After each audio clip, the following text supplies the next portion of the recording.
Welcome, John. I'm Kate Ellis, and I'm here today to interview John Ellis. It's March 28th, 2024, and John grew up in East Brewster. John, why don't we start with what year you were born I was born in 1943. and where were you born? Interestingly enough, I was born in Nashville, Tennessee. Okay, so There's a story behind that. I want to hear it. My father, his name was Robert Ellis, was an infantry officer in the Army. And the legend goes that they were en route to officer training in California. I don't know where. And they were driving, and my mother was pregnant with me. And they stopped in Nashville, Tennessee long enough to have me. And after that, I quite honestly don't know what happened. I assume they continued on to California. Usually these training sessions last 6 to 8 weeks. So I assume my mother stayed somewhere in California. And then I honestly don't know how she got back. I would assume she drove because she was very independent. And I must have been an infant. So I've never heard the end of the story, but I know the beginning and the middle. So I've never been to Nashville, but I think that might be on my bucket list. Oh my Yeah, goodness. so that's that one. So, let's just a little bit of background about each of your parents. Let's start with your mom. What was her name? Her name is Ruth Ellis, and she went to I forget what they called it, the normal school, I believe. It was part of Framingham State Teachers College. It was in Hyannis.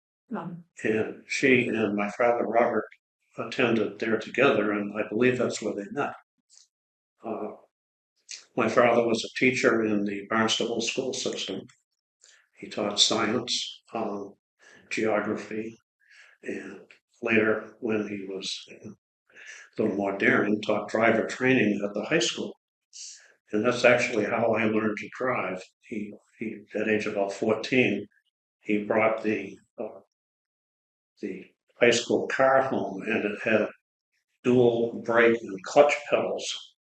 So he could sit in the passenger side, and if he saw impending disaster, he could put on the brake, and you could flex your way through the gears. And it was kind of fun, actually, because I was 14 years old.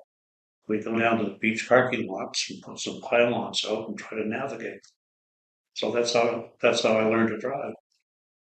Oh my goodness. I don't know if that answers your question. No, it does. So we still need to make our way back to Brewster and the Okay. house that you grew up in. So, give a little bit about your father's family history and how you ended up at 2601 Main Street. I believe that the house was given to my parents by my father's father. Okay. Um, I do remember it was very, very old and needed constant repair. In fact, one of the most sage pieces of advice that my father ever gave me was never buy an old house, which of course I did. And I, every time a pipe blows up or something, I look up and say, "You all right, Dad?" I could, my recollection is he was always doing something. He was very handy. He knew a lot about electricity, about plumbing, carpentry. And of course, I was always at his side, and I picked up a lot of very good details, as did my younger brother.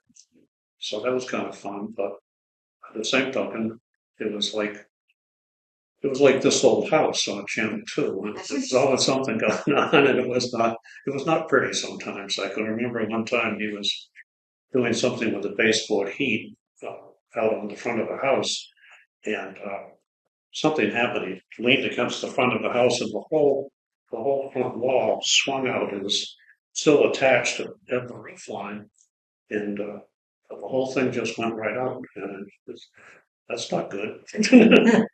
So it was just a series of things like that, but it was serious at the time, but looking back, it was kind of funny. Um, just to clarify for folks, explain where the house is located. Okay. Um, to be honest, I'm not even sure what the name of the church is. The Immaculate Conception Okay. Church It's on Route 6, and it's right across from that Catholic church. Yeah. in East Brewster. And It's just to the west of Foster Square. Correct. Okay. Yep. How many? It's a couple of hundred years old. Or do you have any sense of the age of the house? It's really Gee, I antique. think there's a circus sign on it. I honestly can't recall Okay. what it says, but it is quite old. And I can remember we'd be tearing wallpaper off. We'd find old newspapers and stuff like that. It's kind of cool. Mhm. Um, and one of the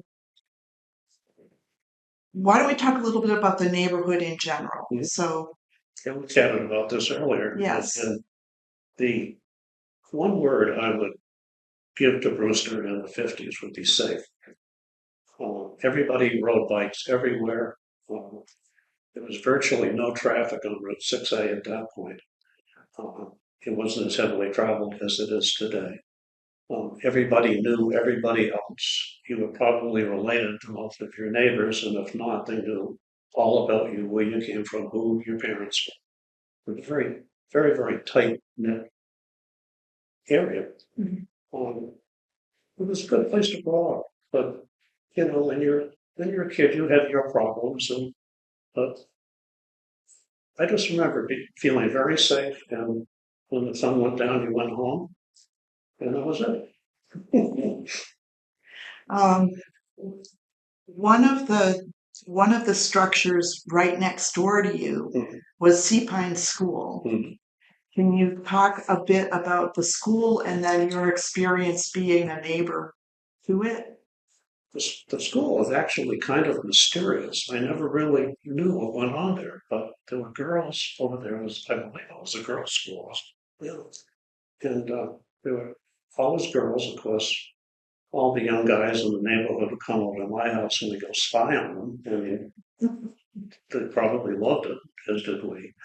And I really didn't know that much about it, but I know that the property is down Cape Cod Bay. And so, sometimes you'd see them at the beach, but I really don't know a great deal about it, to be honest with you.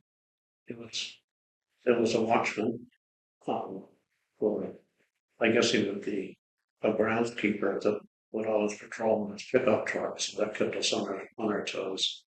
And Mr. Wood, I believe his name was. And I just never really knew what went on there. A bunch of buildings, outbuildings. They had a lot of sailboats, and that's really about all I know, to be honest.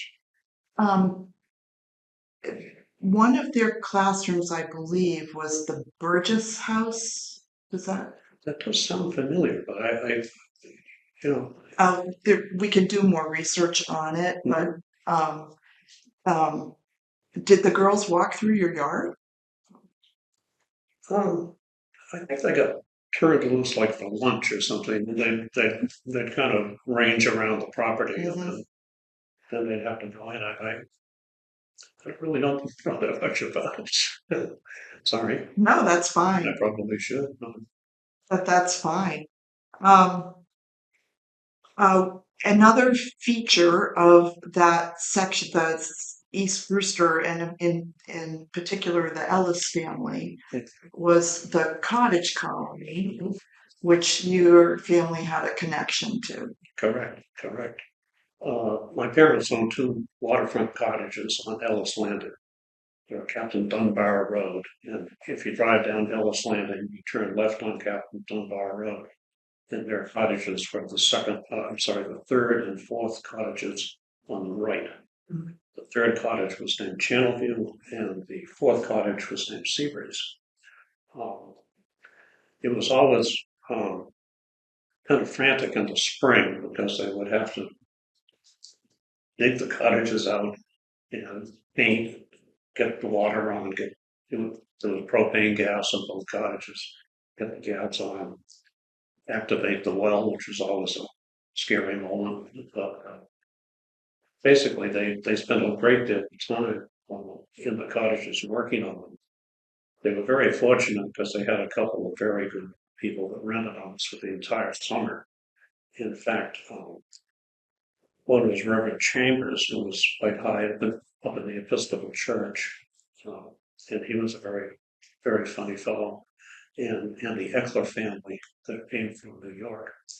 And they would store all their, not all their belongings, but their crockery, their sheets, their towels, everything in our barn, which was quite large. And all the items would be stored in garbage pails. And their name was stenciled on the top, and they were tied with rope. And I always wondered what was in there because, I mean, who would go to that expense and time to, anyway, every time they would come down, we of course would have to transport the garbage pails down to the beach, which was kind of the last thing. If they came Saturday afternoon, some Saturday morning, we'd be down there moving all the garbage pails. And so that was fun, and they were just a constant source of maintenance because they were exposed to the weather. So the prominent wind there is out of the northeast, and every storm would tear up the beach a little bit, so you'd have to work on that. The beach, when I was a kid, extended maybe 125, 150 feet out from the cottages. Now, with a full moon high tide, it laps right up to the base, excuse me, of rock revetments that are currently in place. So it, it, it was tough. You'd lose beach all the time. Uh, my parents were kind enough to give us Channelview Cottage, the third cottage, yeah, as a wedding gift. And um, then we get along in years, and the maintenance, as I said, was extraordinary on it. And my wife Susan and I had the cottage for about 30 years. And during that time interval, we could just see the beach frontage receding. Sometimes there would be a net gain, but generally it was a loss. My background is land surveying and civil engineering, and I did several studies trying to demonstrate to the Brewster Conservation Commission that it was running and we needed help. They were very negative about it because it was a coastal landform called a coastal dune, which you can't armor. In other words, you can't put rock on it. But if you go down there today, you'll notice that it's in rocks in place. But they absolutely would not let us do that during our tenure. And we finally just said, this is going to wash away. Every year we would dump truckloads of sand, and it would allow you to put beach grass in, and under duress they allowed us to put snow fence up. But every northeast storm, the whole thing would just wash away and you'd start again. So, we didn't have a great deal of money at that point, and it was just a battle of attrition. Mm-hmm. So we ultimately had to sell the cottage, but we spent many, many happy years there with our children growing up, swimming, fishing, everything. But gradually the real estate taxes also escalated, and we had to begin renting. And we ended up, at the end of our tenure, renting almost the entire summer and taking maybe a week at the beginning, which was mainly devoted to maintenance. Excuse me. Yeah, but the best part was in the fall, which, as you know, is a great season down on the beach. And so we had a lot of fun there and memories. I would also say that we celebrated my 80th birthday last summer, and as a treat, my wife Susan and I rented 2 cottages down there. And once we got through with the heart palpitations about the rental, that we had to pay. We had 7 beautiful, beautiful days, and all 3 of our children were there, as well as 3 grandchildren. And I, quite frankly, fell in love with Brewster again. Just sitting there, watching the tide, watching the sunsets. The weather was gorgeous, and watching my grandchildren, age 10, and twins, boy and girl, age 15, play in the water, make friends, going to beach fires, just doing all the fun things. I mean, it was worth it. And we enjoyed it so much, we're going to do it again this year. Mhm. My middle child, I'm sorry, Kristen, who is my youngest child, is married to an attorney in Providence. He he won't admit it, but I think he's a pretty heavy-duty trial lawyer and very articulate, really, really nice guy. And about day four, we're just sitting there with our little sunshades and having our feet spread out and watching the tide come in or go. And he turned he coined the phrase unhurried conversation. And that always stuck with me. I mean, he, he, he became unwound about day four and he said, this is so nice. And my wife and I fell in love again with Brewster. Mhm. So that's a little sidebar. And I think it speaks to the fact that Ellis Landing is a beautiful place. Yes, it is. I love that story actually. Oh, you did? Because um, I- it just is ingrained. If you grew up in Brewster and spent your time at the beach, it's Yeah. just part of your Yeah. person. Yeah. And I know. I was, And it's magical down there if you grew up there, if you were yeah. part of the family and grew Well, up. these memories just come flashing back. Hmm. I was telling the grandchildren about that big black float that used to be out there. Oh yes. You know, it was this black rubber life raft, I guess it was, about the size of the room. And it was a rite of passage to swim to the raft. I mean, if you made that without drowning, you were part of the club. And I can remember laying on it. It was hot. It smelled like rubber. I said, you could swim all the way up there. Yeah. And then the other thing that's missing from the horizon is the target ship. Oh yeah, oh yeah. Yeah, that was some. Did you have any adventures out at the Oh, target ship? we used to go out there and of course, you were supposed to stay 1,000 feet away from it, Uh-huh. which we didn't. All the charter boats would be in the lead of the target ship because of the shadow and all the fish were there. And I can remember planes. I don't know. I think there were prop jobs, maybe Hellcats or something. And during the Korean War, there were saber jets out there, and they'd always make a pass over the target ship, and they'd wiggle the wings, get out of here, you. So everybody would scram. But it was yeah, that was fun. I had a boat there almost all my formative years. We water skied, went to Rock Harbor to fill up with gas, and checked out the girls' camps and things like that. It was great fun. Um, let's switch subjects a little bit and talk about school. Where did you go to school? Well, I attended Brewster Elementary School. Okay, which is and that's currently where the town office is. That's correct. Yeah, With folks. yeah. You move from one room to the other. Um, and I guess as you got closer to 6A, you got closer to getting out of I think there are either 10 or 12 people in my class, and everybody got an award. You were the best dancer, or they put an accolade on almost everybody. Uh, at the end of that, uh, we had the option of going to Dennis Yarmouth, which was a brand new regional high school. It was just constructed, or going to Nauset High School. And for some reason, all the boys went to Dennis Yarmouth, and most of the girls, including Nita, went to Orleans or Nauset High School. DY had a really good soccer team, a baseball team, which was mainly boys. And then after that, I went to Clark University in Worcester, Massachusetts. I wanted to be a teacher like my father, and Clark was renowned for its courses in geography and geology. And I graduated in 1965 there with a degree in uh, geography and a minor in fine arts of all things.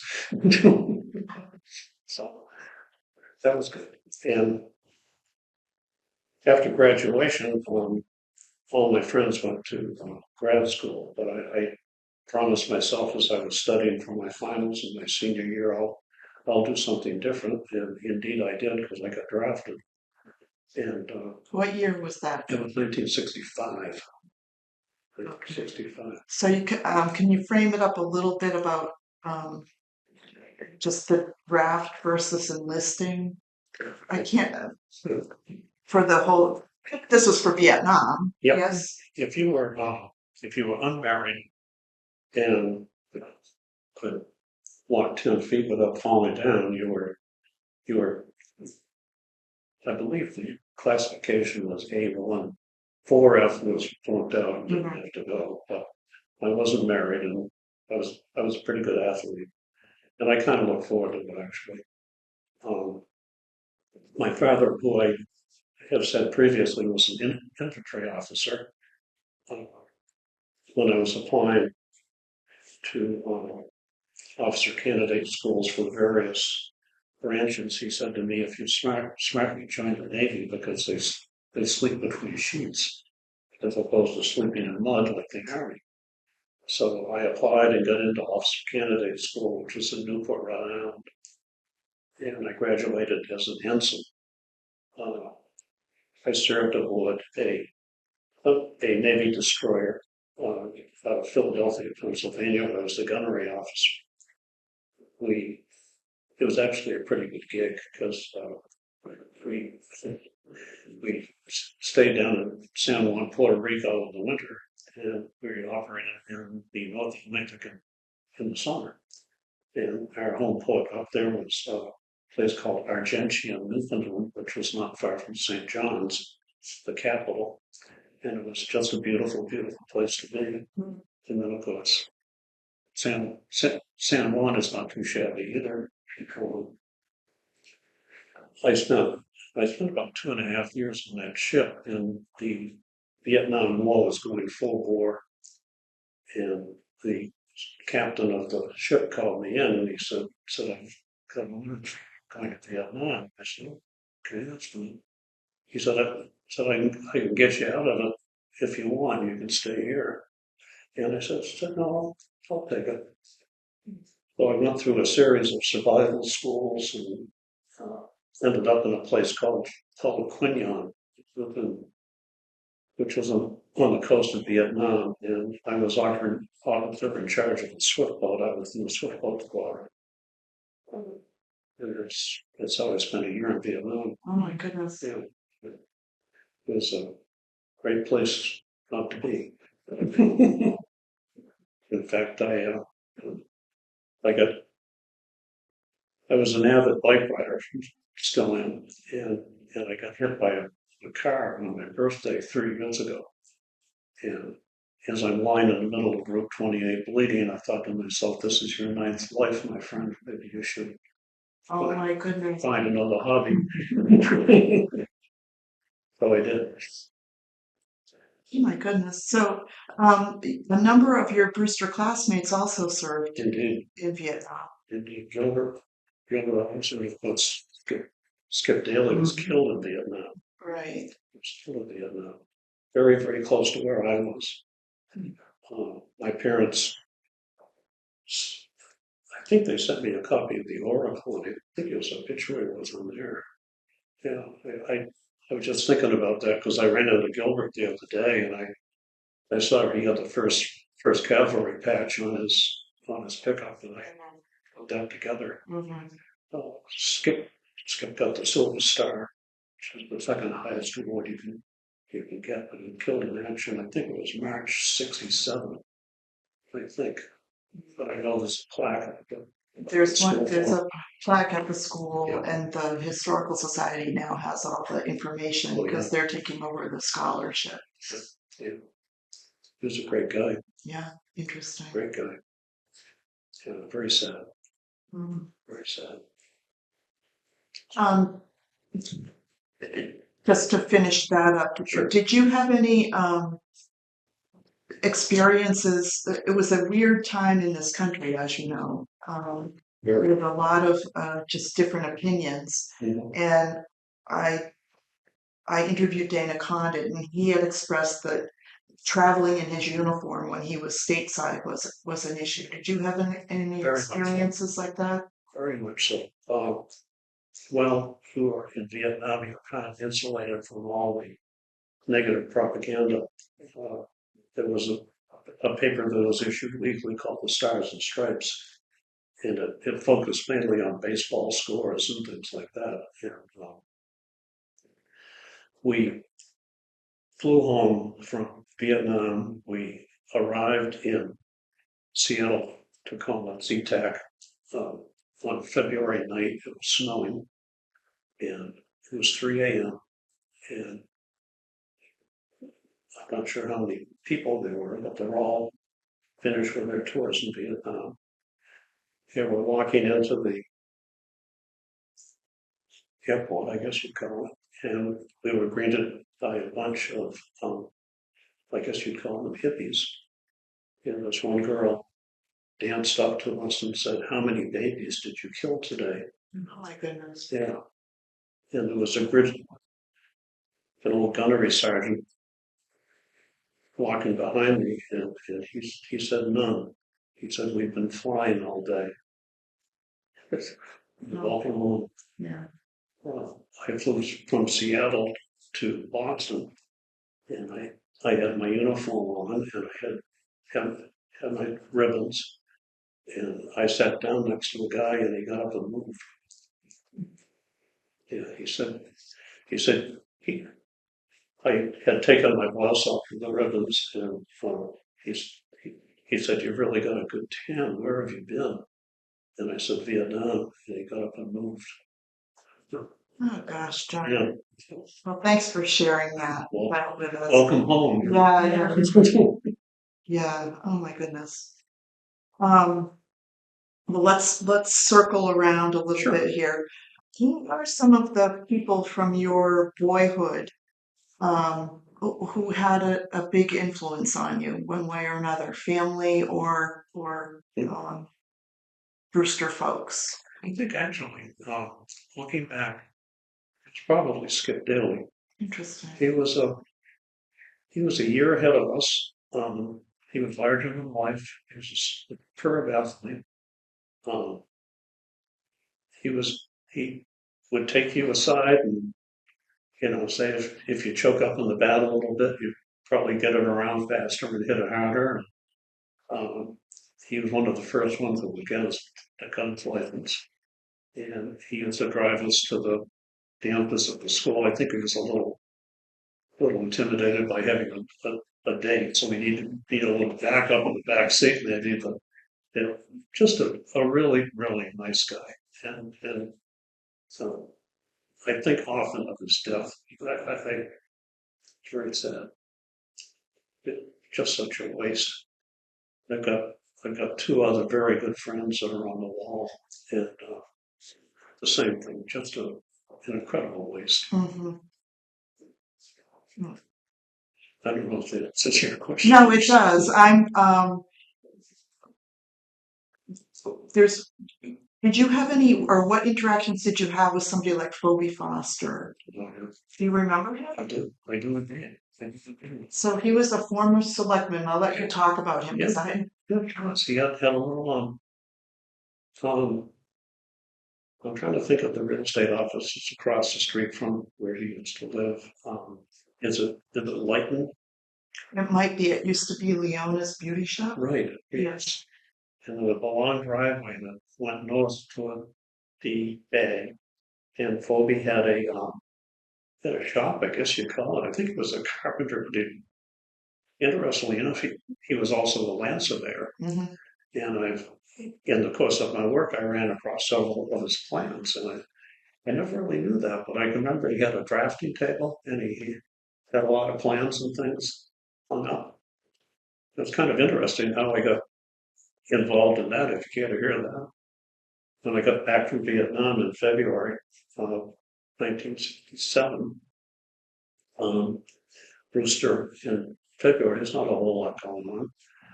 And my father came into where I was sitting in our house on Main Street. And he said to me, he said, "See what you can make of this." and he handed me this box, and in the box were plans, sketches, handwritten notes, deeds, everything you could imagine. He said, I've been trying to get to this for years. He said, maybe you could make some sense of it. And I always loved math. I took every math course I could take. And in high school, I took a couple in college as electives. I did terribly well in calculus. I really couldn't see how it applied to real life. But um, I got really interested in going through. And I went to the assessors. I got the assessors maps. I discovered the registry of deeds. And I found I found 7 pieces of land that my father owned in this huge deed, which had about 35 parcels. I think Steve has talked about that. Mm-hmm. Yeah. And we found them. I didn't really know too much about what I was doing, but I read all the deeds. I looked at all the assessor's maps, and I had a theory as to what the whole package looked like. And the deeds contained this curious name that said a GEE tile. And I had no idea what that meant. And I stumbled across the thing early in my ramblings through the woods. And I don't know if you know what a ceramic vitreous tile is. It's it's a cylindrical thing about this big and has a bell shape on the top. And it was used for hooking together, maybe 3 feet long, and you could use them as soil pipes. And at each corner of these lots of the ceramic vitreous tile, which would be difficult to get out there anyway. They probably weigh about 20 or 30 pounds each. And these are out in the woods. These are a mile from the road. And in the ceramic vitreous tile, there was cement. He had filled the entire thing with cement and punched his initials, GEE, into the wet concrete so that you can. So now you have to give a little more clarity. Yeah. GEE. Is Gilbert Everett Ellis. And he was your grandfather. Right. Correct. So to think about somebody hauling this out into the woods, mixing cement, waiting till it hardened, and then punching his initials in it. It was so cool. And that hooked me. And I put together all these parcels. I was working for a survey company at the time. We did the survey. We took the survey of land, clarified the title, and there are now subdivisions out there. So what was the general vicinity of the parcels? Well, it was on Freeman's Way, maybe a mile on the north side of the road. I believe there's a subdivision, and I've only been there a couple of times, but not recently. I think of Quasson Road. Quasson's Path.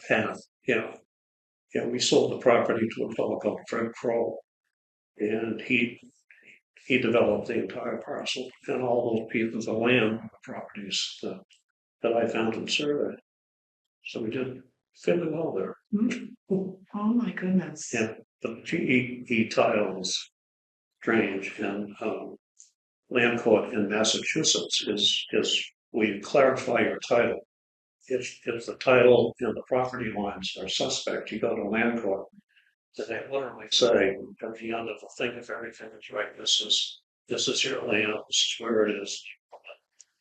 It's the only entity like that in the United States, the Massachusetts land court. So we had title and worked out just fine.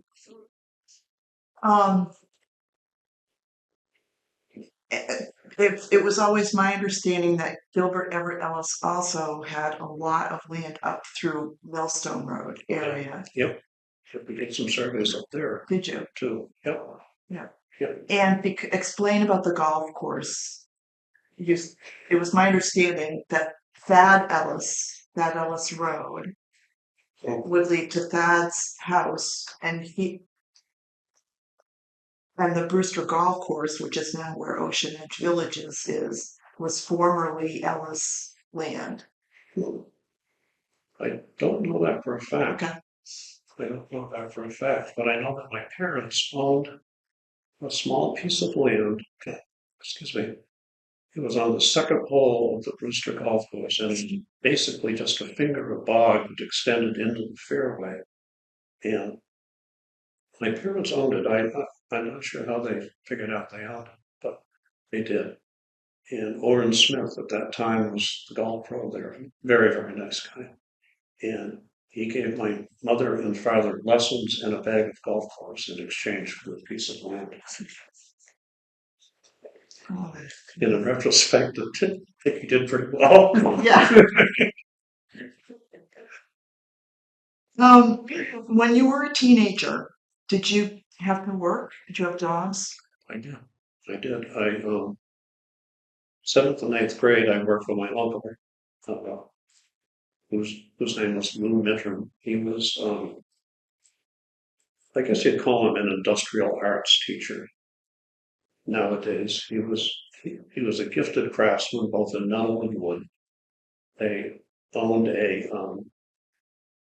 store called Copper Crafters, spelled with K, Copper Crafters, and he would find pieces of furniture, he would restore them.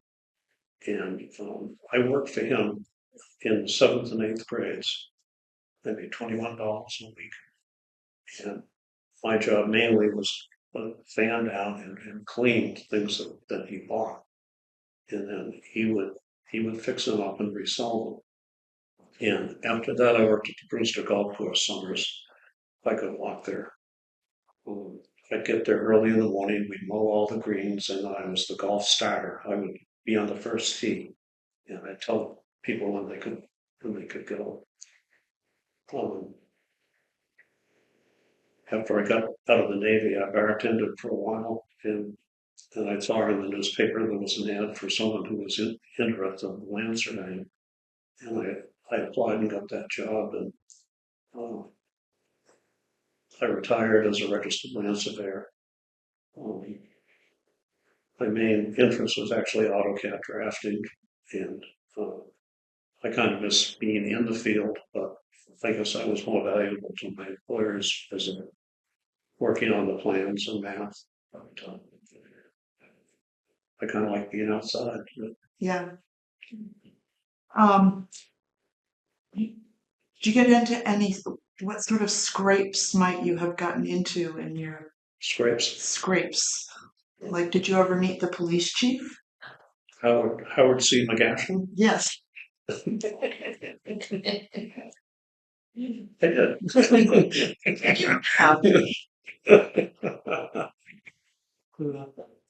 Well, the rumor was that he went to bed at 7 o'clock every night. I remember he had a walrus mustache. He was a very large man. I believe he drove an Oldsmobile unmarked. Um, the terrible stuff. uh, I think we started a bonfire in his front lawn one night, and that didn't go over too well. And I think I was grounded for almost the entire summer. Oh my God. Yeah, so that was heartbreaking. But if he did it nowadays, he'd be in jail. But I don't think anything really serious happened, but it seemed like a good thing to do at the time. Is that the thing that you heard about? Or? I remembered another story about some sort of accident when you and Sue were dating, but I could be. When I was dating? It's yeah. Did you ever go to the Brewster, to Donald Doan's store, or what are your memories of Donald Doan and his store? I just remember it had a little bit of everything. It was rumored that he had a huge cache of antiques in the upstairs, which know of anyone who ever went up there, but that was the rumor. I just remember it was a place to go and had a kind of a unique smell to it I can't describe, but it was a very cool place. Yeah. Um, one of the things that I find interesting is to talk about um, major news events and Mhm. how they affect people personally. Yep. So, Yeah, if you have a story related to that. yeah, we spoke of this a second ago, Hmm. but I was at Clark University and I was having my hair cut, and um, I remember there were three barbers there, and they had a radio playing softly, and the announcement that Kennedy had been shot came over the radio, and the whole place was shut down. I mean, it was everybody, oh my God. And I was in a fraternity at the time, and I walked in the fraternity house, and normally on a afternoon, the place would be hopping. Everybody was there watching TV, and it was so sad. I think that really kind of pushed me over the edge as far as volunteering for the military. Um, it was just no one could believe it, and you just had to be there. The people were just sitting there with that mouth. Oh my God! I mean, this is America. Like that can't happen here, and it did. Yeah, that would be a pivotal event in my life. Mhm. Um, so how did you meet Sue? How did you meet your wife? That's a that's a great story. Um, you know how you're someplace and you say, if we get out of this, we'll do this, and it was all the Swift boat drivers said, and if we get out of here, we'll go we'll go down to Fort Lauderdale. And we'll party like there's no tomorrow. This was the year where the boys are came out with Connie Francis.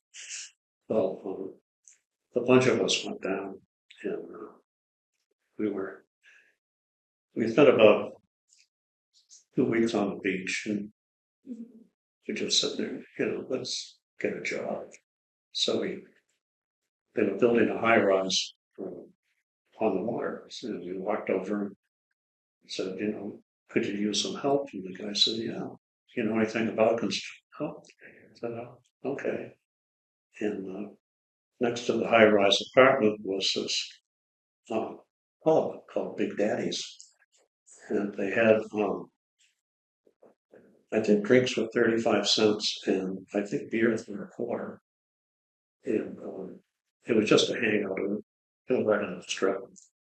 And we used to work all day with no shirts on, and baking in the sun. And we go to Big Daddy's and have several 35-cent beers. And the big deal was on Thursday, they had free hot dogs. So that was dinner. And then we'd have more beer. And one night I met this beautiful girl, and I could remember she had blue eyes and blonde hair, and she came from Hyannis. And um, I couldn't remember her name because it was hot dog night. And I think in today's parlance, it would be called stalking. And I worked my way up and down the strip looking for the beautiful girl with blonde hair and blue eyes and from pants. And I finally found her, and she had a date. And so I reintroduced myself, and she kind of told me to take a hike. You know, I pursued her relentlessly, and eventually she fell in love with me. And we flew home from uh, Fort Lauderdale by way of Big Daddy's, and arrived in Boston. We were both fairly drunk to be picked up by my parents. And needless to say, Susan was not one of their favorites. But again, I pursued her relentlessly, and we got married, and we've been married for 55 years. Oh, that's great. Yeah, That's great. it's a funny story. It is. Wow. So, in general, where you are now in your life, how has growing up in Brewster affected you? Well, like I said earlier, I mean, it was almost like a renaissance last summer. I mean, I didn't realize how much I missed it. Mhm, And of course, things have changed radically. I mean, it's no longer the Brewster that you and I knew, mhm, but it's still Brewster. mhm. And uh, we had a fellow that stayed in our cottage one year, and he left behind this beautiful uh, pencil and ink drawing, probably 18 by 12 of the cottage, seen from the beach. And I got actually reacquainted with my sister Anne, who came down quite a bit. And we kind of reconnected. And we had the picture reproduced, matted and framed, and we gave each one of our children one, and I gave one to Anne.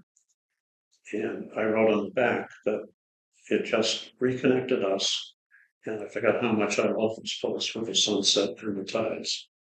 And it really tugged at my heartstrings to be there, being with her, seeing my grandchildren doing the same thing I did, just having a blast. Yeah.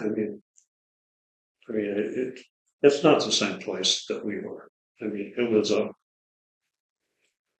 was a great time, but it still is a great place. Mhm. I mean, I think of this old library. We used to come here all the time to see Grandma Faith, and it's nice. It's nice. We come down frequently and just drive down and go to the beach and drive around Ellis Landing. Yeah, it's nice. We have a lovely home in Centerville, and it's nice, but no one knows anybody. And, back in Brewster in the day, everybody knew everybody, and you couldn't get away with any. It, it was fun. It was fun. Um, I think, well, one thing that I think would be helpful is if you would explain um, who Grandma was Mhm. and what her role was here in Sure. town. Yeah. That was my father's mother, Faith A. Ellis, Faith Akers Ellis. Mhm. Uh, she had, I think she had a very difficult life, actually. Uh, um, Catherine and Dick Hard, I guess they essentially moved into her house and built her a little apartment, which was fine. She was perfectly content. Um, And Catherine was her daughter. uh, Yes. well, Catherine was my father's sister. So Faith's daughter. Yes. Yeah, yeah. She's just a delightful lady.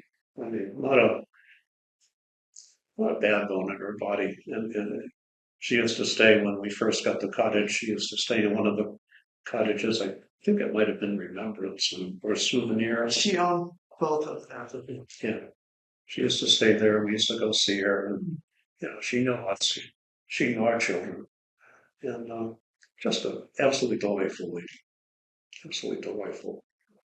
And she was librarian Mhm. here in Brewster for many years. Yep. She graduated from From Simmons Simmons. Yeah, yeah. with a degree in library science. Yeah. So I can remember she said something about the Simmons class reunion. Weren't like 3 or 4 people there.